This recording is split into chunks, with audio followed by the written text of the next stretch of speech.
Hello दोस्तों, आप कैसे हैं? आई होप कि आप बहुत ही अच्छे होंगे। दोस्तों मैं बहुत ही आसान सा आज ट्रिक लेकर के आया हूँ स्क्वायर रूट निकालने की। हाँ जी हाँ दोस्तों, आपने सही सुना, बहुत ही आसान सा ट्रिक मैं लेकर के आया हूँ। इस ट्रिक के माध्यम से आप बड़े से बड़े नंबर्स का स्क्वायर रूट निकाल सकते हो। चाहे कितने भी डिजिट में दिया हो उसका स्क्वायर रूट बहुत ही इजीली, बहुत ही आसानी से आप निकाल सकते हो। तो चलिए दोस्तों, मैं वीडियो को स्टार्ट करता हूं। हाँ, वीडियो स्टार्ट करने से पहले मैं आपको एक चीज बता दूं, यदि आप इस चैनल पर नए हैं तो प्लीज चैनल को सब्सक्राइब कर बेल आइकन को जरूर प्रेस करें ताकि आने वाले हर वीडियो का नोटिफिकेशन आपको मिलता रहे। तो चलिए दोस्तों, हम लोग वीडियो की तरफ चलते हैं। आइए, जो कि आपके सामने पूरा स्क्वायर मैंने लिखा हुआ है, क्लियर। तो स्क्वायर रूट निकालेंगे। जैसे हम, यदि हमारे सामने नंबर दिया गया हो 1089 नंबर दिया गया हो और इसका स्क्वायर रूट पूछ रहा हो, तो हम क्या करते हैं, सिंपल सा फंडा है दोस्तों, बिल्कुल हाँ सिंपल सा फंडा है इसका। बस हम देखेंगे कि इसका एक पेयर हम इसको साइड में रखें,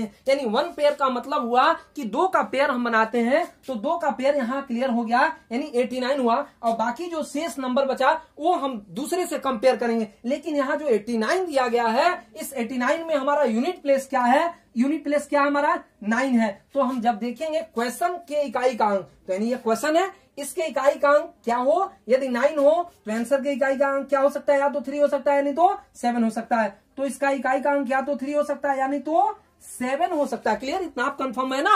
चलिए हम आगे देखते हैं। यहां पर हम क्या करेंगे, जो शेष नंबर बचा हुआ है हम क्या करते हैं, इसके स्क्वायर से हम क्या करते हैं, कंपेयर करते हैं किसके बीच में है। तो हम यहाँ देख रहे हैं किसके बीच में है, यहाँ या जो 10 है या किसके बीच में है, 9 और 16 के बीच में है। यहां ध्यान दीजिएगा, 10 किसके बीच में है, 9 और 16 के बीच में है। तो जिसके बीच में होता है हमेशा ऊपर वाला ही लेते हैं। तो ये किसका स्क्वायर है, 3 का स्क्वायर है। तो हम यहाँ क्या करते हैं, 3 लिख लेते हैं और 3 के साथ ये 3 लगाएंगे, यानी या तो आंसर क्या हो सकता है, 33 हो सकता है, या नहीं तो आंसर 37 हो सकता है। क्लियर, यानी हम तो 3 तो पहले से रखेंगे दोनों में, और बाकी एक के साथ ये 3 लेंगे और दूसरे के साथ ये 7 लेंगे। क्लियर।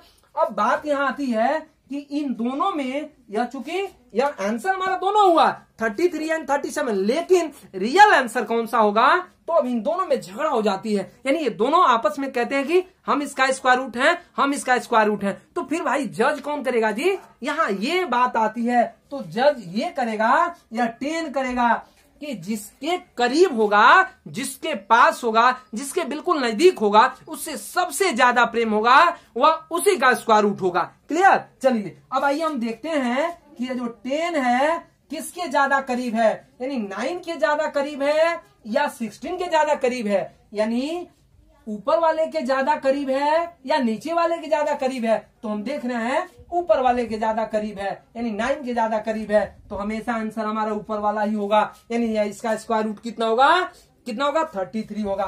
कितना होगा दोस्तों, 33। यही हमारा आंसर हो जाएगा, यानी 1089 का स्क्वायर रूट कितना होगा, 3 होगा। आइए इसी तरह का और भी हम बहुत सारा नंबर हमारे पास है जो कि हम लोग उसको देखते हैं।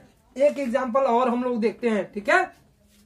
जैसे मान लीजिए 7056 दिया हो, यह किसका स्क्वायर रूट है, यानी यह किसका स्क्वायर रूट है, यानी इसका स्क्वायर रूट क्या होगा। तो हम 1056 का, सॉरी ये 70 और 56 का हम स्क्वायर रूट निकालेंगे। तो हम यहाँ देख रहे हैं कि हम एक पेयर बना करके साइड में रखते हैं, और इसका यूनिट प्लेस क्या है, तो इसका यूनिट प्लेस क्या है, 6 है। तो जब यूनिट प्लेस, क्वेश्चन का यूनिट प्लेस 6 हो तो आंसर का यूनिट प्लेस क्या होगा, 4 होगा, या नहीं तो 6 होगा, या नहीं तो 4 होगा, या नहीं तो कितना होगा, 6 होगा। ठीक है। अब आइए, अब बात यहाँ ये आती है कि अब जो हमारा नंबर बचा हुआ है 70, इस नंबर को हम देखेंगे किसके बीच में आ रहा है इसमें से। तो किसके बीच में आ रहा है, ये 64 और 81, यानी 64 और 81 के बीच में आ रहा है क्या, 70 आ रहा है। क्लियर। तो जब इसके और इसके बीच में आ रहा है तो इसका पहला कौन है, 8 है, इसलिए हम क्या लेंगे, 8 लेंगे। 8 के साथ 4 हो जाएगा और इसी 8 के साथ क्या हो जाएगा, 6 हो जाएगा। क्लियर। तो अब आइए देखते हैं कि इन दोनों में फिर से क्या होती है, कुछ कहा सुनी हो जाती है। यानी कह रहा है 84 जो है, 84 जो है कहता है कि इसका स्क्वायर रूट हम है, और ये 86 कह रहा है कि इसका स्क्वायर रूट हम है। लेकिन दोनों में कौन है, ये कौन क्लियर करेगा, या 70 क्लियर करेगा कि किसके ज्यादा पास है, यानी किससे ज्यादा इसको बिल्कुल प्रेम है। तो हम देखेंगे कि ये किसके ज्यादा करीब है, यानी 64 के करीब है या 81 के, यानी ऊपर वाले के ज्यादा करीब है या नीचे वाले के ज्यादा करीब है, किसके करीब है, तो इसके करीब है यानी ऊपर वाले के करीब है, तो हमेशा आंसर क्या होगा 84 यानी ऊपर वाला ही होगा। तो ऊपर वाला हमारा क्या है 84 है, इसलिए इसका आंसर क्या हो जाएगा 84 हो जाएगा। क्लियर। तो चलिए एक आध एग्जाम्पल्स हम और भी देखते हैं। ओके चलिए ध्यान दीजिएगा, बिल्कुल बहुत ही आसान सा ये ट्रिक है। इस ट्रिक से बड़े नंबर्स का आप स्क्वायर रूट इजिली निकाल लोगे। मैं उम्मीद कर रहा हूं कि आपको बिल्कुल ये चीज समझ में आ रही होगी। ठीक है, जैसे एक और एग्जांपल लेते हैं हम, जैसे 1849 लेते हैं, इसका स्क्वायर रूट निकालते हैं। कितना इसका स्क्वायर रूट होगा, तो आइए हम आपको बताए हैं कि हमेशा इसका लास्ट वाला पेयर हम क्या करते हैं साइड रखते हैं, और इसका यूनिट प्लेस क्या है 9 है। तो आप जानते हैं कि जब यूनिट प्लेस 9 होगा तो या तो इसका आंसर 3 होगा, यानी आंसर का यूनिट प्लेस 3 होगा, या नहीं तो क्या होगा 7 होगा। ठीक है, चलिए अब बाकी जो 18 बचा इसको हम कंपेयर करेंगे इधर, यानी इस स्क्वायर से कंपेयर करेंगे। किसके बीच में आएगा 18, यह आ रहा है 16 और 25 के बीच में आ रहा है, यानी 18 है ना, तो 16 और 25 के बीच में आ रहा है। तो हम हमेशा ऊपर वाला ही लेते हैं, तो ऊपर वाला क्या है हमारा 4 है, इसलिए इसका जो हमारा यह 4 हम लेते हैं, हमेशा क्या लेते हैं पहला वाला लेते हैं। अब बाकी इस पहले वाले के साथ ये ले लेते हैं, और फिर इसी पहले वाले के साथ ये 7 ले लेते हैं। अब ये दोनों में फिर से कहा सुनी हो जाती है, और फिर दोनों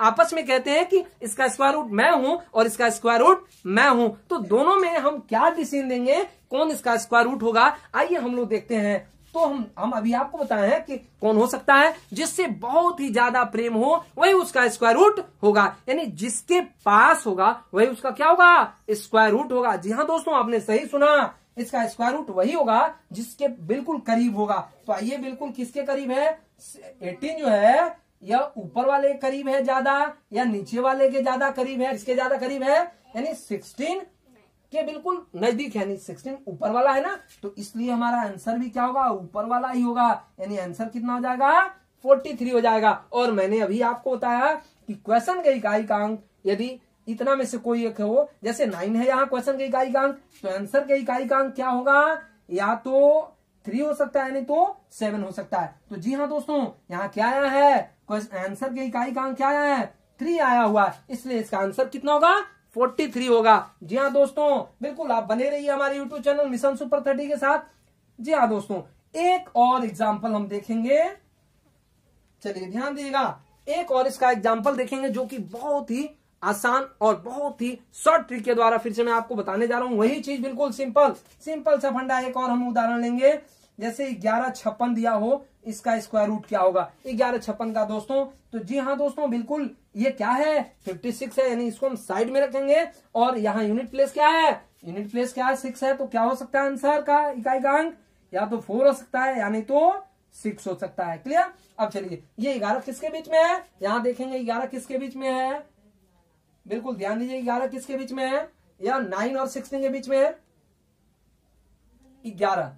ठीक है, अब देखिए या किसके बीच में 9 और 16 के बीच में है ना, तो मैं अभी आपको बताऊं कि सबसे हम पहला वाला लेते हैं। तो पहला हमारा क्या है 3 है, इसलिए हम 3 लेंगे, और 3 के साथ 4 हो जाएगा, और इसी 3 के साथ 6 हो जाएगा। अब दोनों में कौन आंसर होगा, ये कौन जज करेगा, कौन क्लियर करेगा, तो यह 11 क्लियर करेगा कि दोनों में कौन इसका स्क्वायर रूट होगा, या 34 होगा, यानी तो 36 होगा। तो दोनों में क्लियर करना है, तो आइए हम लोग देखते हैं कि कौन क्लियर करता है। तो यह 11 को हम कंपेयर करेंगे, ज्यादा किसके करीब है, 11 ऊपर वाले के ज्यादा करीब है या नीचे वाले के, तो हम देख रहे हैं कि ऊपर वाले के ज्यादा करीब है, इसलिए ऊपर वाला ही इसका आंसर हो जाएगा, कितना 34 आंसर हो जाएगा। तो चलिए दोस्तों, मैं उम्मीद कर रहा हूं कि यह वीडियो आपको बहुत ही अच्छे ढंग से पसंद आई होगी, और कमेंट करना ना भूलें। और बाकी एक चीज और बता दूं आपको कि इसके बाद से हम लोग का जो नॉन परफेक्ट स्क्वायर है, यानी ये तो रहा हमारा परफेक्ट स्क्वायर, अब इसके बाद हम लोग अगले वीडियो में मिलेंगे नॉन परफेक्ट स्क्वायर, बिल्कुल उसको बहुत विधिवत तरीके से मैं आपको बताऊंगा। जी हाँ दोस्तों, बने रहिए हमारे यूट्यूब चैनल के साथ। धन्यवाद।